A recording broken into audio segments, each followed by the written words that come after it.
Est-ce que vous en parlez entre vous? Est-ce que vous vous rendez compte de ce que ça peut représenter au terme d'une saison pour l'instant exceptionnelle? Merci.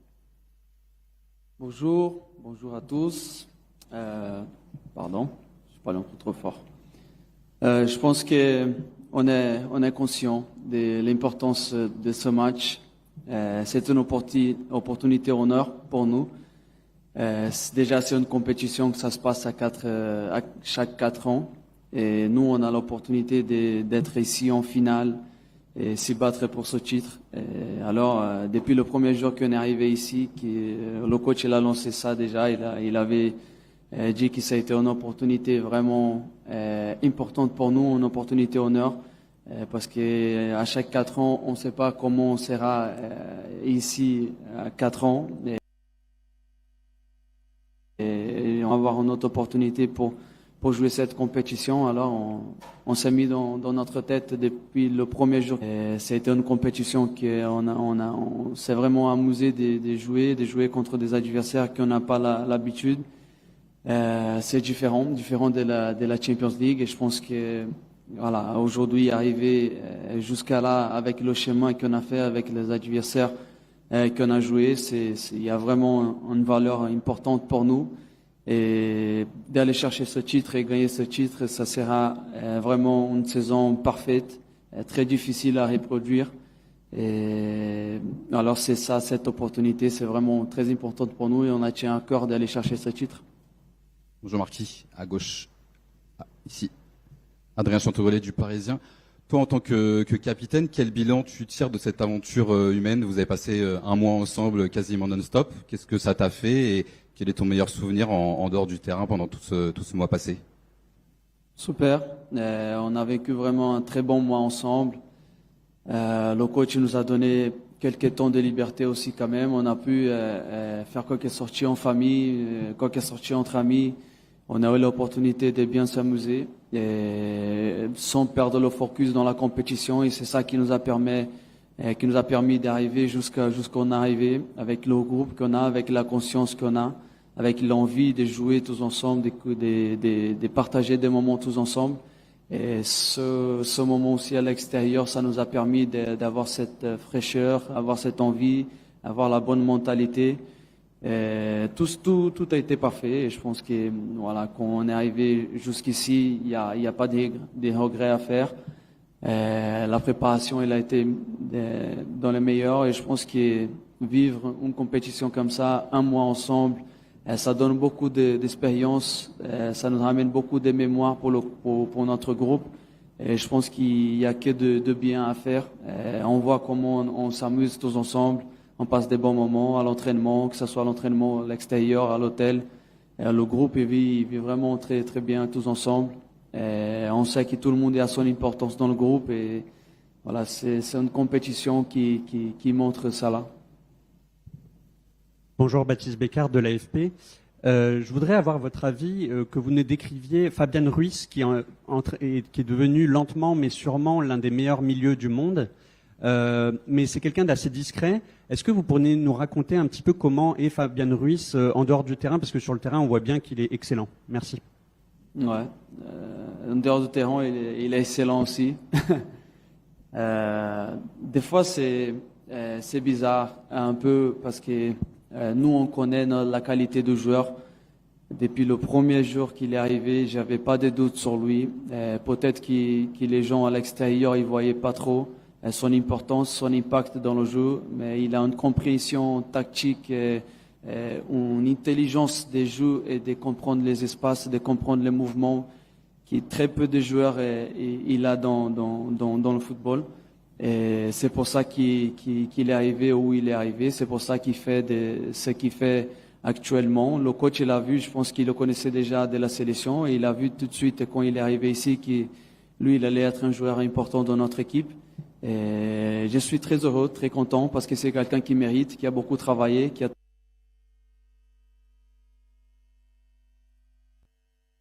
pro aussi très professionnel, toujours on travaille pour lui mais aussi pour l'équipe. Et c'est quelqu'un qui j'ai que de bonnes choses à dire et il mérite ce moment qui vit d'être là comme un des meilleurs milieux du monde. Bonjour Marquinhos, Aurélien Tiersin pour RMC Sport. On parle assez peu des adversaires parce qu'on a l'impression que ce soit le Real Madrid, Seattle ou autre, vous gagnez assez facilement. En tout cas, c'est l'impression que vous donnez. Mais est-ce que vous craignez Chelsea et qu'est-ce que vous pouvez me dire simplement de cette équipe-là? Merci beaucoup. Ouais, je pense que chaque match a son histoire. Il ne faut pas qu'on se fixe et juste parce qu'on a gagné des bons matchs, on a fait des bons scores. Il ne faut pas qu'on tombe dans les pièges des pensées au match qu'on a fait d'avant. Et je pense que chaque match a son histoire. Et ce match contre Chelsea, de cette finale, ça va être un match qui va avoir son histoire aussi. Ça dépend beaucoup de ce qu'on va faire sur le terrain, ce que Chelsea va faire. Ce que j'ai pu dire, c'est que le PSG, les joueurs, le staff et le club, il est prêt pour affronter, pour aller chercher ce titre. Et on va voir ça va se passer sur le terrain. Le coach nous a préparé très bien comment Chelsea va jouer. Et on va voir comment ils vont venir et on va s'adapter de la meilleure façon. On va mettre notre jeu en place et on va faire ce qu'on fait de mieux, qui c'est être agressif, de jouer offensivement. Et je pense que c'est un travail qu'on a fait depuis le premier jour que le coach il est arrivé. Et de plus en plus, il nous cherche de nous améliorer. Et peu importe l'adversaire, on a notre philosophie, mais aussi on respecte toujours notre adversaire parce qu'on sait que, surtout dans une finale, il y a 50-50 des chances pour la gagner. Et nous, tranquillement, peu importe les résultats qu'on a fait avant, on va tout donner sur le terrain et on veut gagner ce titre. Et c'est comme ça qu'est notre mentalité maintenant. Salut. Que signifie pour vous d'être partie d'une équipe très formidable? C'est un honneur et une fierté. Moi, je parle beaucoup de mon équipe, surtout pour moi, un défenseur qui voit ton équipe faire ce qu'il fait sur le terrain de tout derrière. Moi, j'analyse mon équipe et je vois comment ils jouent, comment mes coéquipiers ils comprennent maintenant le jeu, comment on est de plus en plus habitués à jouer ensemble. De plus en plus, on comprend aussi ce que le coach nous demande, ce qu'est la philosophie des jeux. Et je pense que c'est pour ça qu'on est arrivé à ce niveau-là, parce que on a compris ce que le coach voulait, ce que la philosophie qu'il voulait mettre en place.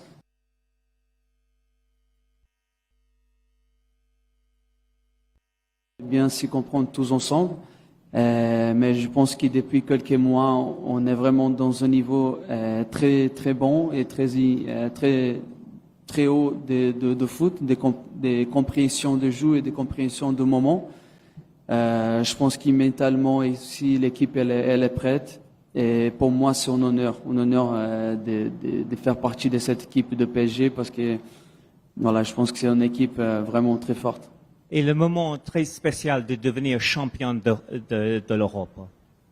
Oui, c'est une opportunité, comme j'ai dit, c'est une opportunité honneur. On doit aller la chercher parce que voilà, ça va mettre du temps d'avoir encore une opportunité comme ça. C'est une compétition à chaque 4 ans et l'opportunité elle est là devant nous et on va tout faire pour aller chercher. Marquinhos, tudo bem? Antônio Chamorro da ESPN. Você está desde 2013 nesse Paris Saint-Germain, épocas mais, outras menos galácticas. Esse time que você está agora, pelo que já conquistou, é o melhor que você já jogou por esse PSG? Cara, já me fizeram essa pergunta e é uma pergunta realmente muito difícil, né, e específica de se responder. Com certeza é a melhor equipe que eu estou atuando, né, aqui no Paris Saint-Germain. Mas eu já joguei com jogadores incríveis, né, com jogadores que fizeram história no futebol, com jogadores que talvez de nome, de títulos, que estejam até na frente de muitos jogadores que estão aqui. Mas talvez coletivamente, né, a ideia da filosofia, o momento, conseguimos ter os resultados, então faz com que eu acho que talvez essa daqui seja a equipe que melhor conseguiu os objetivos, que melhor conseguiu atuar, né, de uma maneira coletiva. Né? Já vivi momentos. Uma final de Champions também, antes, né, quando cheguei aqui jovem, joguei com jogadores assim, que eram ídolos para mim. Né? Então eu não posso simplesmente dizer que essa daqui é a melhor né, equipe que eu já trabalhei, porque eu vivi momentos maravilhosos aqui com jogadores maravilhosos, mas eu posso dizer que com resultados, títulos, né, aquilo que é coisa concreta, com certeza essa daqui está sendo a melhor. Marquinhos, aqui, tudo bem? Thiago Leme, da TV Bandeirantes. Muitas vezes a gente fala da força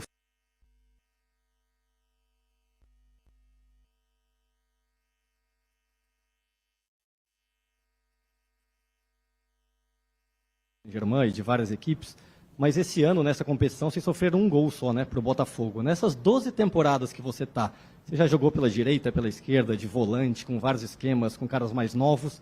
Essa zaga agora, você vai jogar com o Beraldo mais uma vez, com a suspensão do Pátio. Seus 31 anos de idade, agora com a experiência, por que essa zaga está tão sólida? O que você faz de diferente? O que você evoluiu nesses 12 anos? Queria que você falasse dessa parte defensiva. É que a gente falando da parte defensiva, simplesmente falando do zagueiro, seria um pouco egoísta. Eu acho que todo mundo é consciente aqui, se você pega o nosso jogo e analisar, você olhar primeiro pelos nossos atacantes, você começando ali. Você vê a expressão do Ousmane Dembélé a cada vez que o goleiro tem a bola nos pés, que ele vai armar uma jogada, você vê a pressão que ele faz. Os outros dois atacantes, o Quara, o Doué, o Barcola, já vindo e ajudando essa pressão também, o time tanto compacto, o nosso meio de campo com a dinâmica que eles têm impressionando. Então é tudo um trabalho coletivo que o nosso treinador trabalha muito, e pega muito no pé, principalmente dos atacantes, principalmente no meio de campo, e nós defensores também, não facilitando a nossa vida. A gente tem um estilo de jogo que ele é muito ofensivo, que é muito agressivo, que é de ter a bola, então quanto menos o nosso adversário tiver a bola, melhor é para a gente. Então isso é uma coisa que a gente não negocia, simplesmente a gente tem isso muito claro com a gente.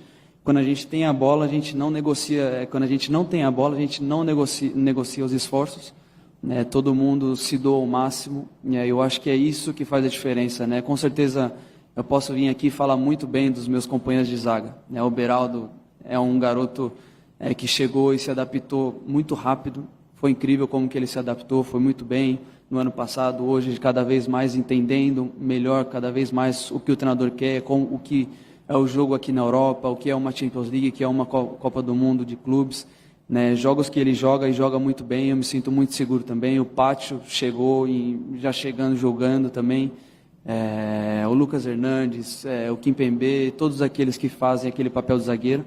Mas eu acho que vale citar o trabalho coletivo que o time faz simplesmente. Eu acho que vocês tiverem a curiosidade de pegar o jogo e analisar o que os nossos atacantes fazem, o que os nossos meios de campo fazem, para que a bola chegue com muito mais dificuldade ali na nossa defesa. Até mesmo quando ela chega, a recompactação deles, como os nossos volantes vêm dobrar a marcação para nos ajudar, como os atacantes também vêm.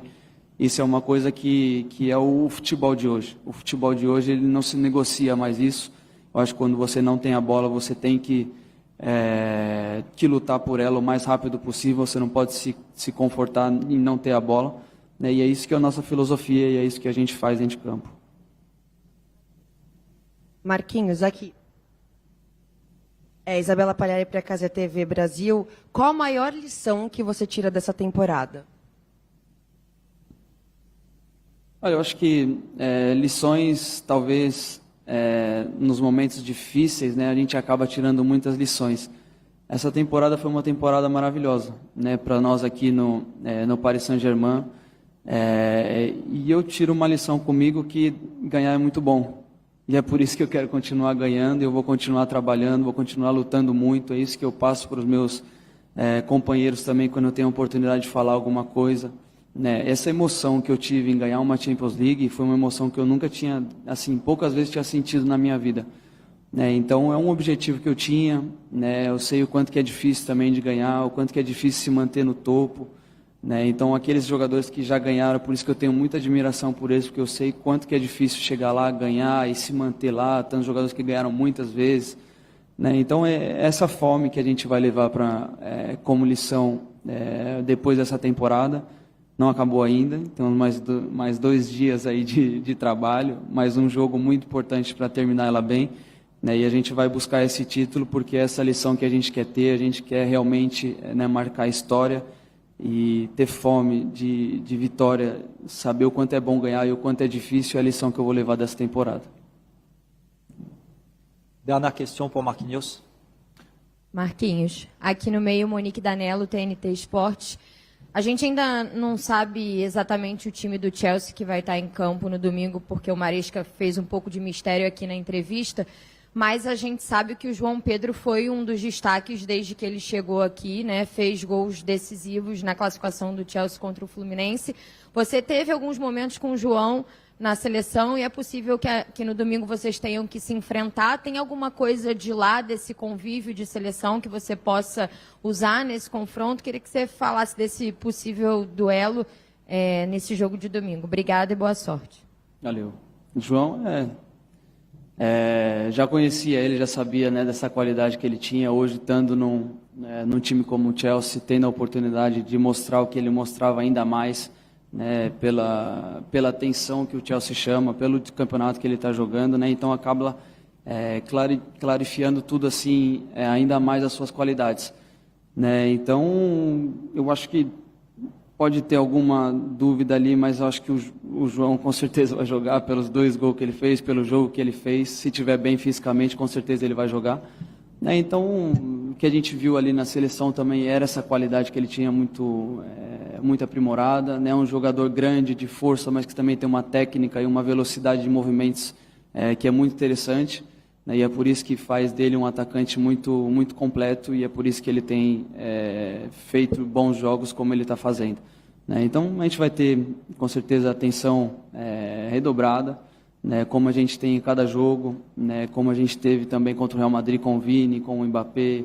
os outros jogos também do Bayern. A gente vem enfrentando grandes atacantes, grandes times, né? E eu não espero menos do que isso da minha equipe, né? De respeitá-los de ter o maior respeito do mundo pelo nosso adversário, e dando respeito fazendo o nosso melhor dentro de campo, se doando o máximo, né? Com certeza a gente fala, independente de quem vai jogar, independente de quem está na nossa frente, mas é com muito respeito por eles e por nós, pela nossa filosofia também, né? Então, se vier o João, quem estiver ali, a gente vai fazer o nosso melhor, porque a gente quer ganhar esse jogo e quer ganhar esse título.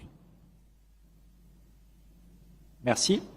Thank you very much, Marquinhos, and good luck for tomorrow. And shortly we will be coming back with the head coach, Luis Enrique. Merci. Ciao, ciao.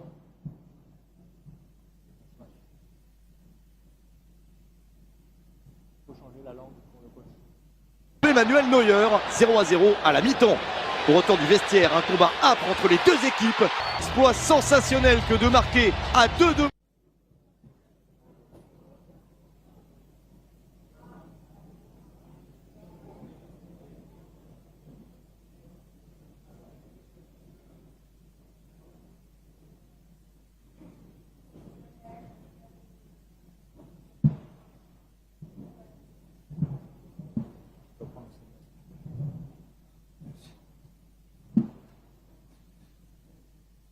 Good afternoon again. We have welcome on stage, of course, the head coach from PSG, ahead of the press conference, ahead of the final Chelsea-PSG for the Club World Cup here in MetLife tomorrow at 3 p.m. kickoff. Same thing as beforehand, and the press officer, Julien Ménard, will manage and moderate the press conference. Rebonjour, vous pouvez adresser vos questions en français, en anglais, en espagnol ou en portugais à Luis Enrique, s'il vous plaît. Merci. Bonjour, José Barroso de l'équipe. On a beaucoup parlé de vos joueurs pendant ce tournoi, un petit peu moins de vous. Est-ce que vous pouvez nous dire dans quel état d'esprit vous êtes venu ici? On sait que vous êtes toujours quelqu'un de très motivé, très déterminé. Est-ce que vous êtes arrivé à 100% après l'accomplissement de la Ligue des Champions? Ou est-ce que vous étiez à 99%, ce qui est déjà extraordinaire pour vous? Et comment vous avez vécu un petit peu? Vous avez accordé des moments de détente à vos joueurs, par exemple. Est-ce que vous aussi, vous avez pris un petit peu de temps pour vous pendant ce mois? Je n'ai compris les dernières parts de la question. Je ne sais bien. Je n'écoute bien les altavoz.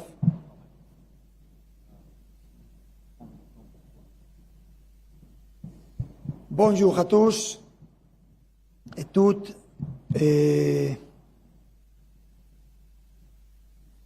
Je ne sais pas comment répondre à cette question.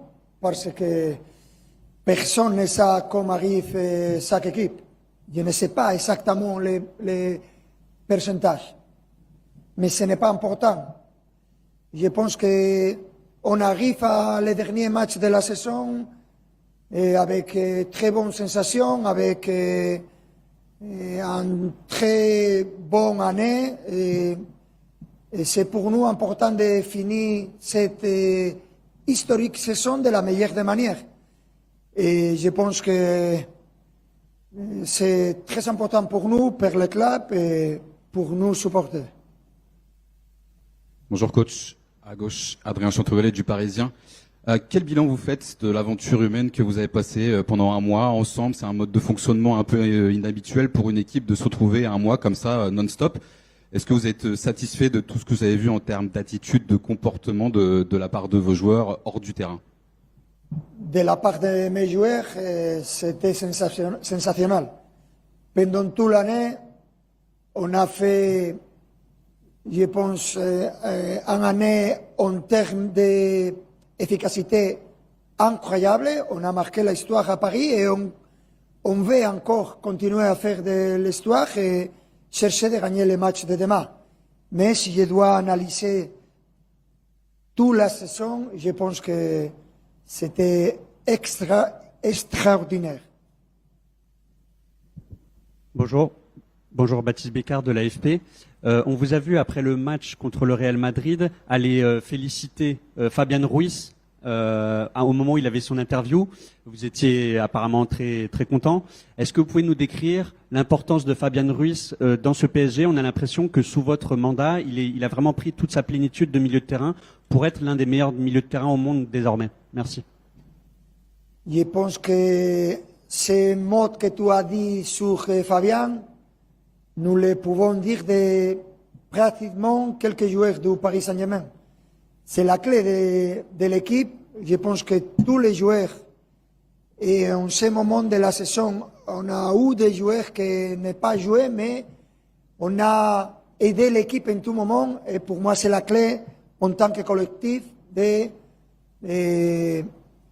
faire comme ça. Et Fabian, c'est un cas particulier parce qu'il a eu des problèmes, peut-être il y a 2 ans, mais en ce moment, je pense que c'est un joueur indiscutible et un joueur très important pour tout le monde et pour moi en tant qu'entraîneur. Hola Luis, aquí a tu izquierda, Abraham Romero, El Mundo. Te quería preguntar si es la vez en tu carrera como entrenador que más notas, que más aciertas y que más capacidades y herramientas tienes para acertar. Es una temporada del PSG ganando a los grandes de Europa, ganando una final 5-0, ganando ahora al Madrid 4-0. Veremos mañana, pero si es la vez que notas, oye, la vez que más estoy acertando y que más capacidad tengo para decidir mejor. No, he acertado mucho más en épocas en las que no ganábamos y me criticabais a muerte. Ahora como ganamos todo, ¿creéis que lo hago bien? No. Sigo cometiendo muchos errores, me equivoco infinidad de veces, pero como lo que se ve es el resultado, ahora parece que lo hago todo bien. No, lo hacía mucho mejor cuando perdíamos. Hola, ¿qué tal Luis? Aquí